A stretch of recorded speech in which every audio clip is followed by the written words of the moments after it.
उत्तर प्रदेश में encounter specialist के नाम से जाने जाने वाले ऋषिकांत शुक्ला को हाल ही में कर दिया गया है आय से अधिक संपत्ति के मामले में।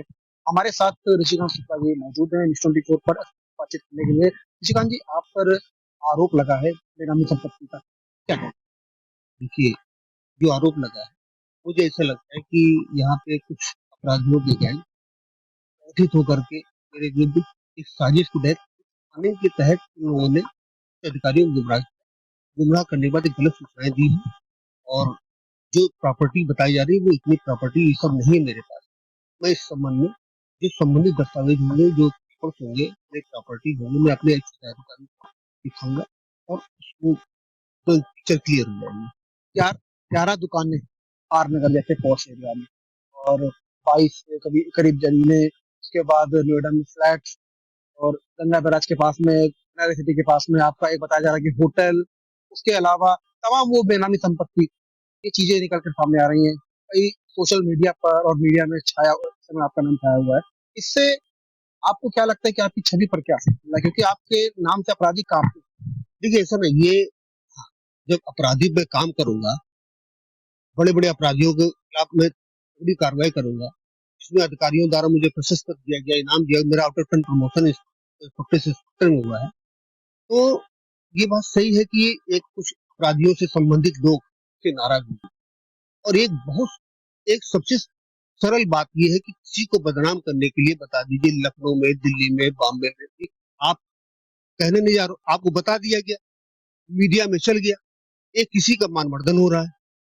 तो कम से कम मैं आप लोगों से भी रिक्वेस्ट करूंगा, मीडिया देखिए मेरा बहुत सपोर्ट कर रही है, लेकिन आप लोगों से मैं रिक्वेस्ट करूंगा, कम से कम इस तरह की बातें जो आ रही है जिसमें कोई तथ्यहीन है, आप लोग अभी आज भी हैं, आगे भी रहेंगे। जांच में जब निर्दोष साबित होगा उसमें भी रहेंगे, क्योंकि ऐसी बातें नहीं है। मैं तो बता रहा हूँ कि अगर जहां जहां नोएडा, कानपुर देहात, ये उन्नाव, जहां ये बताया जा रहा है, तो जांच कर लिया जाए। और जो 92 करोड़ की 11 दुकानें स्वरूप नगर आने में, तो मैंने देवेंद्र से बात की, उनका मेरे पास लाजपत नगर या कानपुर नगर में 11 दुकानें हो तो मैं हर सजा भुगतने के लिए, हर जांच के लिए तैयार हूँ। देवेंद्र दुबे वही जिनके नाम पर दुकानें? जी जी, देवेंद्र दुबे। जब देवेंद्र द्विवेदी को वो जगह नहीं मालूम तो मुझे कहाँ से मालूम होगी? तो मैं भी हर जांच के लिए तैयार हूँ। अधिकारियों के समक्ष में अपने बात को रखूंगा और ये बात एकदम पिक्चर क्लियर हो जाएगी। कोई ऐसी बात नहीं, कोई दुकानें नहीं है, कोई कुछ नहीं है, ये सब एक हवाई बातें हैं, मुझे बदनाम करने के लिए, एक पुलिस को मनोबल गिराने के लिए, ये सब षड्यंत्र किया जा रहा है। एक अहम नाम निकलकर सामने आया, मनोहर शुक्ला। अभी तक ये नाम किसी के सामने नहीं आ रहा था। मनोहर शुक्ला बताया जाता है कि आप लोगों के लिए मुखबिरी का काम किया करता था और आज वो मनोहर शुक्ला अचानक से इतना विरोधाभास में आ गया है। क्या कारण है? क्योंकि वो जिस तरह से आपके ऊपर आरोप लगा रहे हैं, तो उससे कहीं ना कहीं छवि खराब। देखिए, बात सही है कि वो मुखबर था, मुखबिरी करता, बीच में उसने अपराध कर दिया, उसको भगा दिया गया और अपराधियों के कुछ अधिकारियों के नाम पर दुरुपयोग करने लगा, नाम बेचने लगा और भी लोगों अधिकारियों द्वारा उसको भगाया गया। उसको इस बात का कष्ट है, क्योंकि ये देखिए, अब उसको क्या है कि एक मीडिया में आने का मौका मिला है, उसका पूरा उपयोग कर रहा है, उसको एक रिवार्ड मिल रहा है कि जो अपराधी है, हिस्ट्री शीटर है, उसको मीडिया में आप लोगों के द्वारा थोड़ा क्वेश्चन से तो पूछ लिए जा रहा है, मनोबल बढ़ गया। तो ये बात सही है, किसी न किसी अपराधी गैंग का, किसी न किसी ऐसे माफिया का उसको सपोर्ट मिल रहा है या किसी के द्वारा उसको प्रेरित किया जा रहा है कि वो इस तरह बातें कहे। उसकी इतनी हिम्मत नहीं है इस तरह की शब्द या इस तरह की बातें वो कर सके, इस तरह की जो शब्द इस्तेमाल कर रहा है, वो अपराधी है, सजा याफ्ता अपराधी है। जो 2 में मैंने उसको पकड़वा जेल भिजवाया था, इसका भाई है बबलू शुक्ला, वो सजा याफ्ता अपहरण में, उसके पास अपहरण फिरौती रिकवर किया, बरामद हुआ, ये वो अपराधी है और वो अपराध कर रहे हैं। जरा सा पुलिस को सपोर्ट मिल गया तो इन लोगों ने उसी दिन, जिस दिन यहाँ पे पुलिस पास आया था, नेक्स्ट डे इसने वहां पे गांव मोहल्ले में लोगों बहुत मारपीट के बंद हुए थे ये लोग। तो मैं तो एक स्थानीय पुलिस से रिक्वेस्ट करना चाहूंगा, मेरी अपील भी है, एक अपराधी, ठीक है, मैं ऋषिकांत शुक्ला, यहाँ पे मैं ऋषिकांत शुक्ला के नाम से जाना जा रहा हूँ, लेकिन एक मैं इसमें डिप्टी एसपी के पद पर हूँ और एक स्थानीय पुलिस को ये देखना चाहिए, एक अपराधी जिसको 18 मुकदमे हैं, परिवार से अपराधी है, उसका कैसे इतना मनोबल बढ़ गया है, इस तरीके की बातें, इस तरीके की उत्तेजित बातें कह ले रहा है, जिसका उसको कैसे साहस पड़ रहा है।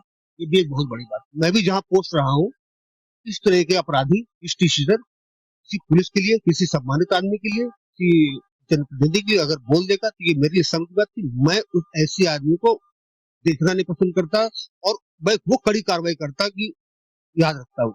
जी रमेश, लेकिन वही अपराधी मनोहर शुक्ला आप पर आरोप लगा रहा है कि 60 से 70 करोड़ की जमीन हड़प ली और मुझे नहीं दिया। देखिए ऐसा देखिए ऐसा ना, वो एक झूठ बोलने में मास्टर है। उसको एक सपा की विधायिका का सपोर्ट मिल रहा है। हम उनका नाम नहीं खोलना चाहिए, सपा की विधायिका है, उनका सपोर्ट मिल रहा है।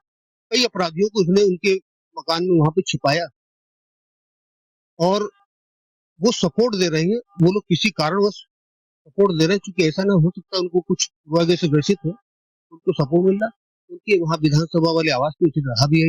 लखनऊ के अंदर जहां पर डीजीपी स्वयं मौजूद है, वहां पर इसने ये, क्योंकि वहां निवास था, वहां पे मुझे जो जानकारी आई, मैं इसको 100% अगर लोकेशन निकाली जाए तो क्लियर हो सकता है। और ये है कि वो उनका भी सपोर्ट मिल रहा है यहाँ पे, बाहुबलियों का। कुछ जो ऐसे अपराधी जिनके विरुद्ध मैंने कड़ी कार्रवाई की भविष्य में, वो भूतपूर्व कड़ी कार्रवाई कर चुके हैं, वो लोग एक संगठित होकर इसको प्रोटेक्ट कर रहे हैं, आगे बढ़ा रहे हैं।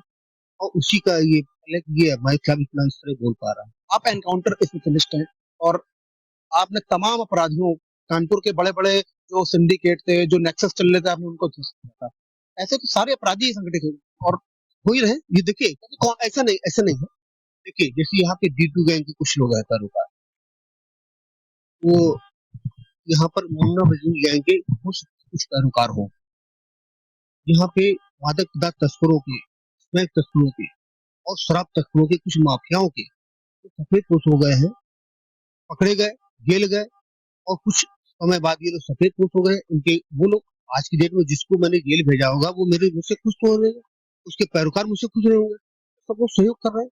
ऐसा नहीं, लेकिन यहाँ अपराधी यहाँ से खत्म हुए। अपराधियों में यहाँ पर कड़ी कार्रवाई भी की गई है, और वर्तमान में भी कार्रवाई हो रही है पुलिस के द्वारा। तो लेकिन कुछ है जो छुपे रुस्तम है, उनके द्वारा इस तरह संगठित होकर के मतलब कार्रवाई, इस तरह की झूठी कार्रवाई और साजिश की जा रही है। 100 करोड़ से अधिक की संपत्ति बता दी गई है। क्या लगता है जांच में क्लीन चिट मिलेगी? क्या लगता देखिए, मैं निश्चिंत रूप भगवान की कृपा से, अधिकारियों के आशीर्वाद से मैं निर्दोष होगा, क्योंकि देखिए ये बात में सच्चाई नहीं है। मैंने आपको कई बार बताया, इस बात में कोई सच्चाई नहीं है। और ये विपक्षी लोग, ये लोग ऐसे हैं जो झूठी सूचना देकर कुछ अधिकारियों को गुमराह करने का प्रयास किए हैं। SIT की मैं बुराई नहीं कर रहा हूँ, लेकिन गुमराह तो हो सकता है ना। पूर्व CP सर ने यहाँ पे बहुत अच्छे काम किए, बहुत दबाव था उनका सर का। सर को भी हो सकता है कि किसी के द्वारा गुमराह हो गए हो, लेकिन उनके द्वारा ऐसा नहीं है। मुझे यही नहीं लगता है कि उनके द्वारा जानबूझ के मेरे खिलाफ गलत रिपोर्ट दी गई, लेकिन हो सकता है धोखे में या किसी गुमराह करने पर ऐसी बात नहीं। है? अंतिम और अहम सवाल, कहा जा रहा है कि आपके जब बेटे की शादी थी तो यहाँ के एक बड़े रिजॉर्ट से की गई थी, इसमें करीब लाखों रुपए का खर्च आया था। तो सोशल मीडिया पर बहुत चीजें चल रही हैं आपके खिलाफ इसको लेकर, इस पर क्या कहते देखिए, मेरे बेटे की शादी थी, तो ये आप तो जानते हैं, हिंदू संस्कृति में लड़की वाला बारात लेके जाता है, लड़की वाले का आयोजन करते हैं। बारात लेके गए थे, लड़की वालों ने उस जगह पर आयोजन किया था।